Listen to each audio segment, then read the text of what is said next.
네, 사도신경으로 신앙 고백하시겠습니다. 나는 전능하신 아버지 하나님 천지의 창조주를 믿습니다. 나는 그의 유일하신 아들 우리 주 예수 그리스도를 믿습니다.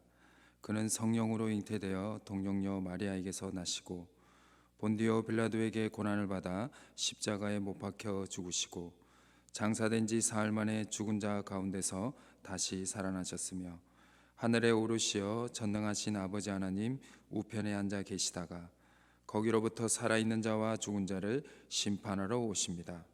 나는 성령을 믿으며 거룩한 공교회와 성도의 교제와 죄를 용서받는 것과 몸의 부활과 영생을 믿습니다. 아멘. 찬송가 151장입니다. 찬송가 151장입니다.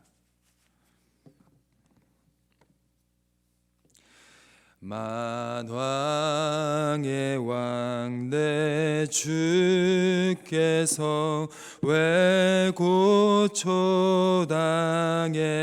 고초당했나 이 벌레 같은 날 위에 그 보혈을 였네. 십자가 내가 처음 볼 때에 나의 맘에 큰 고통 사라져 오늘 믿고서 내 눈 밝았네. 참 내 기쁨 영원하도다. 주 십자가 못 박힘은 속죄함 아닌가.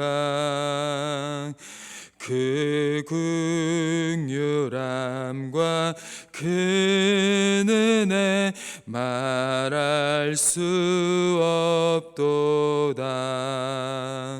십자가 내가 처음 볼 때에 나의 맘에 큰 고통 사라져 오늘 믿고서 내 눈 밝았네. 참 내 기쁨 영원하도다. 늘 울어도 그 큰 은혜 다 갚을 수 없네.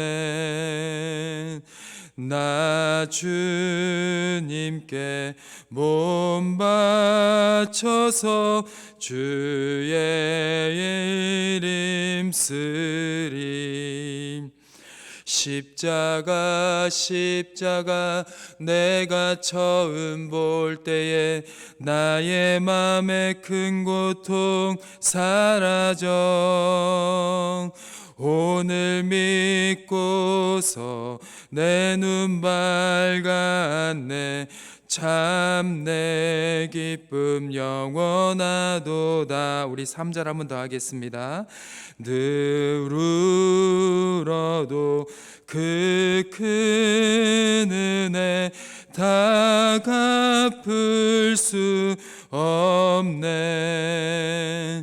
나 주님께 몸 바쳐서 주의 이름 쓰리. 십자가 내가 처음 볼 때에 나의 맘에 큰 고통 사라져 오늘 믿고서 내 눈 밝았네. 참 내 기쁨 영원하도다. 아멘. 이 시간 하나님께서 저에게 주신 말씀은 마가복음 2장 1절에서 12절의 말씀입니다. 신약 성경 55면에 기록되어 있는 마가복음 2장 1절에서 12절의 말씀입니다. 마가복음 2장 1절에서 12절의 말씀을 제가 받들어 봉독하겠습니다. 수일 후에 예수께서 다시 가버나움에 들어가시니 집에 계시다는 소문이 들린지라 많은 사람이 모여서 문 앞에까지도 들어설 자리가 없게 되었는데 예수께서 그들에게 도를 말씀하시더니 사람들이 한 중풍병자를 네 사람에게 메워 가지고 예수께로 올세 무리들 때문에 예수께 데려갈 수 없으므로 그 계신 곳에 지붕을 뜯어 구멍을 내고 중풍병자가 누운 상을 달아 내리니 예수께서 그들의 믿음을 보시고 중풍병자에게 이르시되 작은 자야 내 제사함을 받았느니라 하시니 어떤 서기관들이 거기 앉아서 마음에 생각하기를 이 사람이 어찌 이렇게 말하는가 신성모독이로다 오직 하나님 한 분 외에는 누가 능히 죄를 사하겠느냐 그들이 속으로 이렇게 생각하는 줄을 예수께서 곧 중심에 아시고 이르시되 어찌하여 이것을 마음에 생각하느냐 중풍병자에게 내 제사함을 받았느리라 하는 말과 일어나 내 상을 가지고 걸어가라는 말 중에서 어느 것이 쉽겠느냐 그러나 인자가 땅에서 죄를 사하는 권세가 있는 줄을 너희로 알게 하려 하노라 하시고 중풍병자에게 말씀하시되 내가 내게 이르노니 일어나 내 상을 가지고 집으로 가라 하시니 그가 일어나 곧 상을 가지고 모든 사람 앞에서 나아가거늘 그들이 다 놀라 하나님께 영광을 돌리며 이르되 우리가 이런 일을 도무지 보지 못하였다 하더라. 아멘. 주님의 선하심과 인자하심이 하루의 시작을 주님과 함께 하시는 모든 분들과 함께 하시기를 주님의 이름으로 축원합니다. 오늘의 말씀의 제목은 치유와 용서입니다. 1900년대 후반과 2000년대 초반까지만 하더라도 가수들은 노래만 잘해서는 안 되었습니다. 얼굴이 잘생기거나 이뻐야 한다는 편견이 있었기 때문이죠. 그래서 드라마 천국의 계단의 OST로 유명한 보고 싶다라는 이 곡을 부른 가수 김범수는 노래는 잘했지만 그의 얼굴이 그 당시 미의 기준에 미달이 되어서 얼굴 없는 가수로 첫 활동을 시작을 하였습니다. 요즘은 가수라고 하면 얼굴이 아니라 노래를 잘해야 한다는 것이 당연하게 생각되었지만 거의 20년 전에는 그렇지 않았다라는 것이죠. 우리는 이럴 때 주로 무슨 말을 사용을 하냐? 주객이 전도되었다라고 합니다. 그런데 우리 한국 그리스도인들 또한 예수님에 대해서 주객이 전도된 생각을 하나 가지고 있다라는 것이죠. 그것은 예수님이 기적만 일으키시는 분으로 강하게 인식할 때가 있다라는 부분이 있습니다. 물론 예수님의 공생애를 기록하고 있는 복음서에 예수님의 치유의 사건이 많이 나오고 우리 한국인들의 삶 자체도 많이 힘들고 어려웠기 때문에 그리고 또한 우리 한국 교회에서는 참 기적의 치유의 역사가 많이 있기도 하였습니다. 그래서 이 치유의 사건과 이 기적의 사건을 체험한 가정에서 종교를 기독교로 개종했다는 간증 또한 많이 있기도 하였습니다. 그러나 성경을 자세히 읽어보면 기적의 역사가 먼저가 아니라는 것을 알 수가 있습니다. 특히 우리가 지금 아침에 이렇게 새벽에 묵상을 하고 있는 마가복음은 예수님의 기적의 사건보다 더 우선시하는 것이 있습니다. 그것은 예수님의 가르침의 삶을 더 중요시 여기고 있다라는 것입니다. 마가복음의 치유의 사건의 대부분은요, 예수님께서 하나님의 나라, 즉 복음의 사역을 그러니까 예수 그리스도께서 가르치는 사역 가운데 이 치유의 사건이 일어난 것들이 상당히 많이 있습니다. 즉 예수님께서 복음을 전하시는 사역 가운데 일어난 일들 중에 하나가 바로 치유의 역사였다라는 것이죠. 오늘 본문 또한 그러합니다. 제가 마가복음 2장 1절에서 2절을 한번 읽어보겠습니다. 수일 후에 예수께서 다시 가버나움에 들어가시니 집에 계시다는 소문이 들린지라 많은 사람이 모여서 문 앞에까지도 들어설 자리가 없게 되었는데 예수께서 그들에게 도를 말씀하시더니. 아멘. 오늘 말씀에도 예수님을 보기 위해 모인 사람들에게 하신 첫 번째 사역은 하나님의 말씀을 가르치는 것이었습니다. 무리 또한 예수님께 하나님의 말씀, 즉 복음을 듣기 위해 모였다는 것 또한 알 수가 있습니다. 오늘 이 새벽에 주시는 하나님의 첫 번째 말씀은 무엇이냐? 우리가 하나님의 말씀을 먼저 잘 알아야 한다는 것입니다. 우리 한국의 1900년도의 1900년의 초에 살았던 우리나라의 초대 그리스도인들입니다. 일제시대 때죠. 우리나라의 초대 그리스도인들은요, 정말로 하나님의 말씀을 사모한 믿음의 사람들이었습니다. 1907년 부흥운동 당시 인천에서 활동했던 존슨 선교사가 미국에 있는 기독교인들에게 한국 교회를 소개한 내용이 있는데요, 그 부분을 잠깐 소개하도록 하겠습니다. 한국 교회는 성경을 외울 뿐만 아니라 그대로 실천을 합니다. 어느 날 북쪽에서 한 평범한 교인이 우리 선교부로 찾아왔습니다. 그는 자신이 성경 말씀 중 몇 구절을 외우는데 그것을 보여주겠다라는 것이었습니다. 그는 선교사님, 즉 목사 앞에서 마태복음의 산상수훈, 즉 마태복음 5장에서 7장 총 111구절입니다. 마태복음 5장에서 7장이 산상수훈이거든요. 총 111구절을 한 절도 틀리지 않고 외우는 것이었습니다. 그러자 선교사님, 즉 목사는 그분에게 성경을 단순히 외우는 것보다 실천하는 것이 중요하다고 조언을 해 주었습니다. 그때 북쪽에서 온 한 평범한 교회는 이렇게 대답했다고 합니다. 성경을 외우려고 애를 썼으나 잘할 수가 없어서 한 절을 외운 다음에 이웃을 찾아가서 그 말씀을 실천을 했더니 잘 외워졌습니다.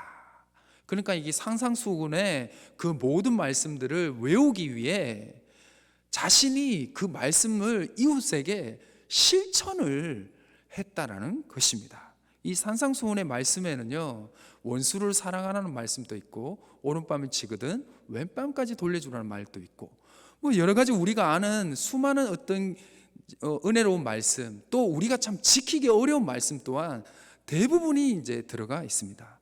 근데 이 북쪽에서 온 이 평범한 성도는 그 말씀을 다 외우기 위해 그 말씀을 실천을 했다라는 것이죠. 선교사님은 마지막에 이 보고서의 마지막에 이런 글로 마무리를 했습니다. 한국 교회의 부흥은 당연한 것이 아닙니까? 한국 교회의 부흥은 당연한 것이 아닙니까? 여러분, 이것이 원래 한국 교회의 부흥의 원동력이었으며 우리가 다시 찾아야 할 한국 교회의 위대한 전통임을 기억했으면 좋겠습니다. 사랑하는 희성교회 성도님 여러분, 하나님의 말씀을 사모하시고 그 말씀을 매일 묵상하며 실천하는 삶을 사시길 바랍니다. 그 한 성도를 통해서 교회가 부흥되고 사회가 회복이 되고 가정이 회복이 되고 특히 자기 자신이 회복이 되는 놀라운 큰 은혜를 경험하게 될 줄 믿습니다. 이제 3절에서 12절의 말씀에서 치유의 사건을 우리는 확인할 수가 있습니다. 예수님은 가버나움의 한 가정집에서 하나님의 말씀을 가르치고 있는 중에 그 가정집의 지붕을 뚫고 한 중풍병자가 예수님의 앞에 내려오게 되었습니다. 5절을 보시면 예수님께서는 그들의 믿음을 보시고 중풍병자에게 이렇게 말씀을 하십니다. 작은 자야, 내 죄사함을 받았느니라. 아멘.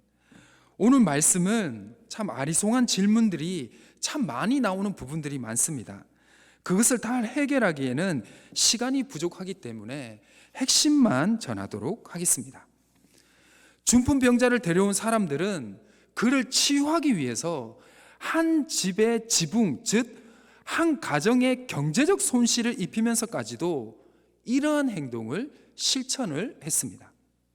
이 4명의 사람들은요, 이렇게 지붕을 뚫으면서까지 이 중풍병자를 예수님 앞에 내려놓은 것은 경제적 손실보다 중풍병자의 치유가 더 중요하다고 생각했기 때문입니다.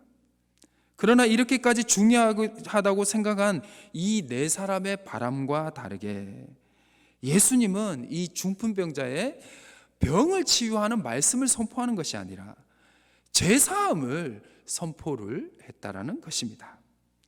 그들의 의도대로 된 것이 아니었다는 것이죠. 그러나 예수님의 생각은 이 4사람의 선한 행동보다 더 앞서 있었다라는 것입니다. 그것은 오늘 말씀의 10절에서 11절의 말씀에서 알 수가 있습니다. 제가 읽어드리겠습니다.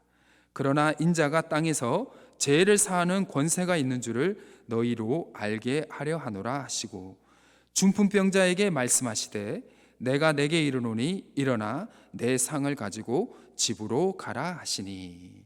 아멘. 예수님께서는 병자가 병이 치유가 되었어도 그가 용서를 받지 못하고 구원받지 못한 삶을 사는 것이 건강한 삶, 부유한 삶보다 더 좋지 못하라는 것을 말씀하고 있는 것입니다.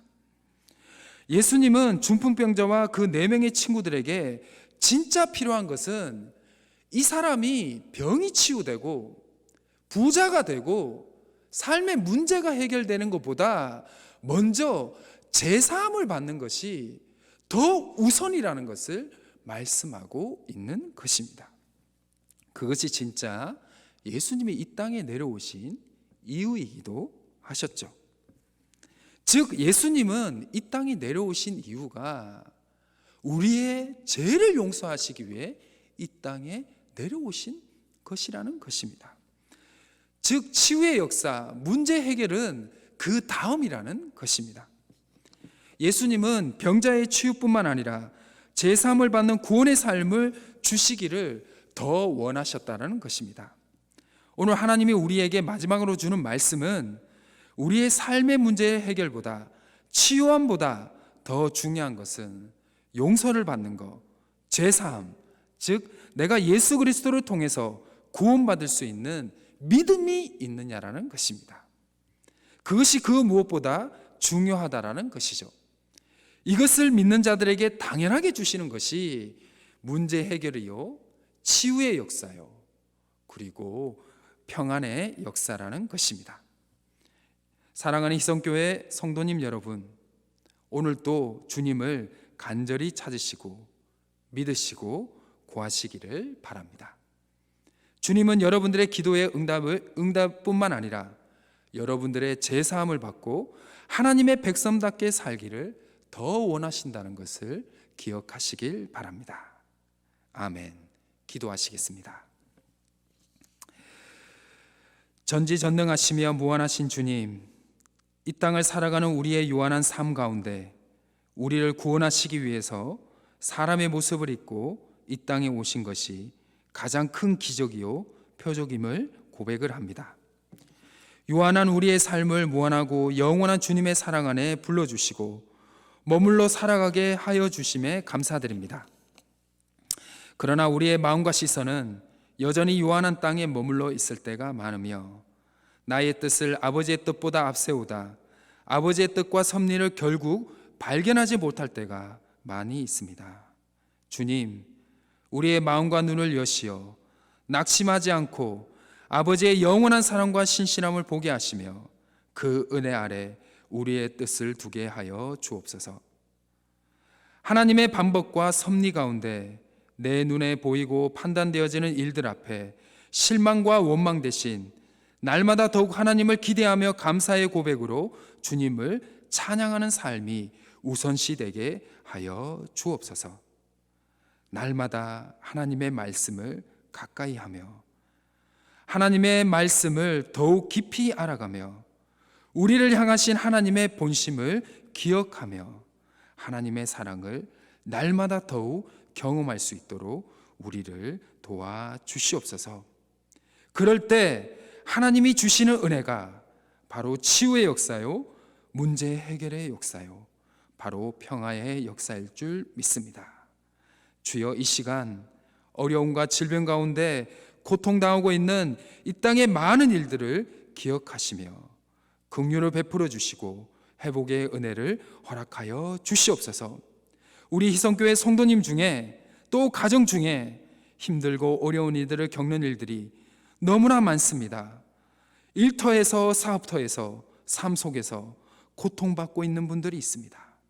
그분들이 다시 주님을 바라볼 수 있도록 도와주시고 주님 앞에 은혜를 먼저 경험하게 해주시고 제사함을 먼저 경험하게 해주시고 용서함을 먼저 경험하심을 통해서 하나님의 뜻을 먼저 깨닫고 은혜 받음을 통해서 그들의 삶이 하나하나 해결될 수 있는 역사를 경험하게 해주시고 지금 병실에서 가정에서 병마와 싸우고 있는 그 성도님들을 치유의 역사와 은혜의 역사와 마음에 있는 엉어리, 하나님을 향한 그 모든 엉어리들이 치유되는 은혜의 역사 또한 허락하여 주시옵소서. 우리 코로나로 힘들어하는 많은 분들이 있습니다. 주여, 우리 코로나가 속히 사라질 수 있도록 도와주시고 더 이상 코로나 때문에 우리 희성교회 성도님들과 가정이 힘들지 않을 수 있도록 주여 도와주시고 코로나19로부터 우리 희성교회 성도님들과 가정들을 지켜 주옵소서.